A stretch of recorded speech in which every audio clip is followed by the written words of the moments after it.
오늘 본문 말씀은 하나님께서 세우신 종을 통해서 그 백성들이 회복될 것에 대한 내용을 다루고 있습니다. 본문은 1절부터 13절까지를 한꺼번에 읽으면 조금 더 이해가 쉬운데요.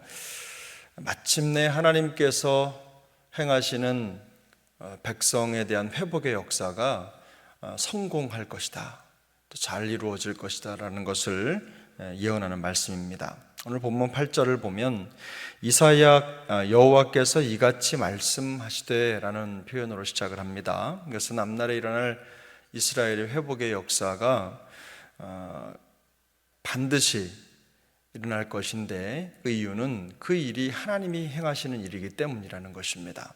하나님이 말씀하시죠. 그래서 하나님이 말씀하신 대로 모든 것을 이루신다라는 걸 분명히 하려는 선지자의 의도가 담겨 있습니다.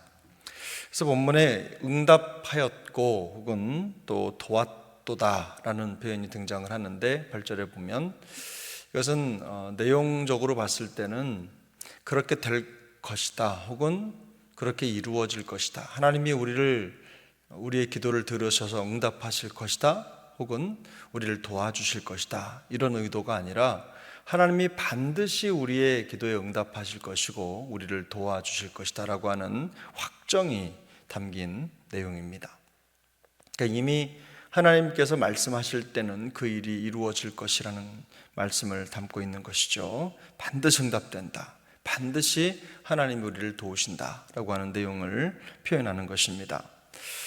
우리가 하나님의 구원 역사를 설명할 때 성경을 보면 이 구약 성경, 특히나 시편이나 이런 내용을 볼 때 하나님의 구원 역사를 설명하면서 약방의 감초처럼 빠지지 않는 내용이 있습니다. 그것은 무엇이냐면 출애굽의 내용이죠. 이스라엘 백성들을 애굽에서 끌어내신 하나님의 섭리가 하나님의 백성을 구원하는 과정을 설명하는 여정에 꼭 등장을 합니다. 오늘 본문도 보면 이사야는 하나님의 구원의 확실성을 드러내기 위해서 그 출애굽의 여정을 다시 한번 언급합니다. 상기시키는 거죠. 그래서 하나님은 그의 백성들을 이끌어서 광야를 지나가게 하셨습니다. 메마른 땅, 험난한 길이었지만 그 백성들은 그 땅을 지나가면서 전혀 줄이거나 목마르지 않았습니다. 더위가 있고 햇볕이 내려졌지만 그 햇볕에도 상하지 않고 광야를 지나갑니다. 왜냐하면 그들을 긍휼히 여기시는 하나님께서 그들의 필요를 공급하시고 그들을 안전하게 이끄셨기 때문입니다. 이 광야 여정의 내용이죠. 그래서 앞으로 일어날 이스라엘의 해방과 회복의 역사 또한 마찬가지입니다. 긍휼이 많으신 하나님께서 그들을 샘물 근원으로 인도하실 것이기 때문에 이 모든 구원의 여정, 해방의 여정은 반드시 성공적으로 일어날 것입니다. 오늘 본문 13절을 보면 선지자는 하늘과 땅과 산을 향하여 하나님을 찬양하라고 선포합니다. 이미 이루어진 구원을 찬양하는 거죠. 하나님께서 그 백성들을 위로해 주시고 고난 중에 있는 모든 하나님의 사람들, 백성들을 어루만지시고 돌보아 주셨기 때문입니다. 그래서 이 하나님 이사야가 오늘 본문을 통해서 우리에게 말하려는 것, 반대로 하나님께서 이사야 선지자를 통해서 우리에게 말씀하시려는 내용을 잘 정리를 해보면 물론 내용이 참 많지만 이렇게 말할 수 있습니다. 하나님은 그의 백성들에게 반드시 응답하시며 또 그를 도우시고 보호하시며 인도하실 것이라는 사실에 대한 확정입니다. 살아계신 하나님께서 그들의 하나님이 되시고 그들을 이끄실 것입니다. 말씀하신 대로 모든 것들을 이루어 주실 것입니다. 이 세상의 어떤 사람보다도 그러므로 하나님은 믿을 만한 분이시며 또 의지할 분이심을 선포하고 있는 것이죠. 또 한 가지는 때가 되면 하나님은 반드시 은혜의 역사를 이루실 것이라는 사실입니다. 오늘 본문은 미래에 일어날 예루살렘의 회복을 말하는 내용이지만 그 미래에 일어날 내용을 바라보면서 선지자는 온 세상을 향해서, 자연을 향해서 하나님을 찬양하라고 선포합니다.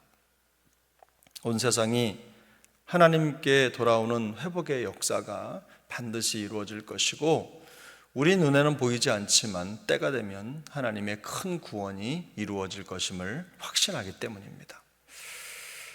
그러나 지금은 그 가능성이 전혀 보이지 않습니다. 칠흑같이 어두운 밤 같은 시간이 지나가고 있고, 또 나약한 선지자의 외침만 공허하게 흘러가는 것 같은 상황이 계속 연출되고 있습니다. 우리가 4절을 어제 읽었는데 4절을 보면 4절에 그러나 나는 말하기를 내가 헛되이 수고하였으며 무익하게 공연히 내 힘을 다하였다 라고 하는 선지자의 고백이 있습니다. 신실한 하나님의 종이 열심을 다해 하나님이 주신 은사를 가지고 또 하나님의 말씀을 선포하고 외쳤습니다. 그런데 보기에 헛되고 무익한 일을 하는 것 같은 상황이 벌어진 겁니다. 어제 혹시 성경을 읽으시면서 마치 그 내용이 예수님의 사역을 그리는 것 같다는 생각을 해보지 않으셨습니까? 이사야 선지자의 사역이 그렇습니다. 아주 먼 미래에 일어날 성취될 하나님의 일을 지금 외쳐도 사실은 듣는 사람이 없습니다. 많은 사람들이 하나님의 음성이라고 생각하지 않습니다. 그저 막연할 뿐입니다. 십자가의 길을 걸어가셨던 예수님의 사역이 그랬습니다. 그 당시에 더 많은 사람들이 예수님의 사역을 인정하지 않았습니다. 예수님께서 십자가를 지고 따라가는 모습은, 고난의 길을 가는 모습은 그저 무익해 보이고 허무해 보일 뿐이고 패배자의 길처럼 보였을 뿐입니다. 이 이사야 선지자의 사역, 또 성경이 말하고 있는 이 무익한 신실한 종의 사역은요, 멀리는 우리 예수님께서 이 땅에서 펼칠 사역을 보여주는 그림자와도 같습니다. 그러나 우리가 알고 있듯이 예수님의 십자가는 그저 세상 사람들이 보기에는 무익해 보이고 아무런 의미가 없어 보이는 것 같은 모습이지만 온 세상의 구원을 이룬 하나님의 방법이었습니다. 그 길을 통해서 진정한 회복의 역사가 이루어졌고 이 세상을 구원하고자 하는 하나님의 구원 프로젝트였다는 거죠. 완벽한 계획이었고 또 그것은 반드시 성공할 수밖에 없었습니다. 왜 그렇습니까? 살아계신 하나님, 신실하신 하나님께서 그 모든 과정을 이끌어 가셨기 때문입니다. 신실하신 하나님이 계획하시고 행하시는 역사였기 때문이죠. 모든 것이 조급한 사람들의 생각은 사실 그 모든 과정을 보면서 한 치 앞을 내다볼 수 없기 때문에 하나님의 선곡을 볼 수가 없습니다. 그러나 하나님은 당신의 시간표를 따라서 계속해서 끊임없이 한 치의 오차 없이 그 구원 계획을 이루어 가셨던 것입니다. 이스라엘 백성들의 구원도 마찬가지라는 거죠. 우리의 구원도 마찬가지입니다. 문제는 세상 속에 사는 동안에 우리가 온전히 하나님을 의지하고 또 하나님의 때를 기다리는 것이 그렇게 말처럼 쉽지 않다는 것입니다. 근데 우리 성도들에게 요구되는 게 있죠. 끝까지 하나님을 의지함으로 하나님의 때를 향해서 한 걸음 한 걸음 그 걸음을 걸으셨던, 포기하지 않는 믿음의 길을 가셨던 예수님의 모습을 보고 우리도 똑같이 그와 같은 삶을 살도록 안내하고 계신 거죠. 모든 환경 속에서 주님의 모범을 따라서 걸어야 할 수 있어야 된다는 겁니다. 하나님은 그의 백성을 또 위로하시고 고난당한 자들을 긍휼히 여기실 것을 확신하면서 끝까지 성도의 자리, 믿음의 자리를 지켜야 되는 것이죠. 결국 믿음이란 하나님을 의지하면서 모든 것을 합력해 선을 이루실 은혜의 하나님, 그 살아계신 하나님의 때를 기다리면서 신앙의 자리를 지키는 것이기 때문입니다. 예수님은 끝까지 신실하신 하나님의 계획을 신뢰하는 모범을 보이셨고, 또 사람의 모욕이 아니라 하나님의 계획이 성취되는 과정을 우리에게 보여주셨습니다. 바로 그것이 이 땅에 살아가는 우리의 길이라는 것입니다. 사랑하는 여러분, 오늘 하루의 여정도 그와 같기를 예수님의 이름으로 축복합니다. 우리의 삶의 여정이 예수님을 따라가는 여정이 될 수 있기를 바랍니다.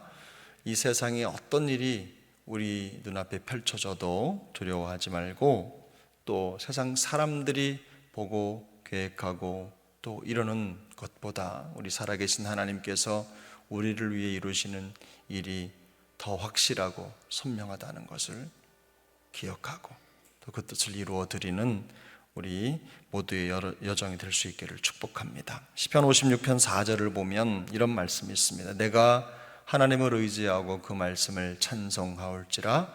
내가 하나님을 의지하였음즉 두려워하지 아니하리니 혈육을 가진 사람이 내게 어찌 하리이까. 오늘 우리도 이런 믿음을 가지고 끝까지 믿음으로 승리할 수 있기를 소망합니다. 하루하루의 승리가 모아져서 한 주일의 승리가 되고, 한 주일의 승리가 모여져서 한 달, 또 1년 혹은 우리의 평생의 승리가 될 것입니다. 오늘도 그런 승리의 걸음을 계속 이어가는 우리 세종 식구들 다 되시기를 예수님의 이름으로 축복합니다. 기도하겠습니다.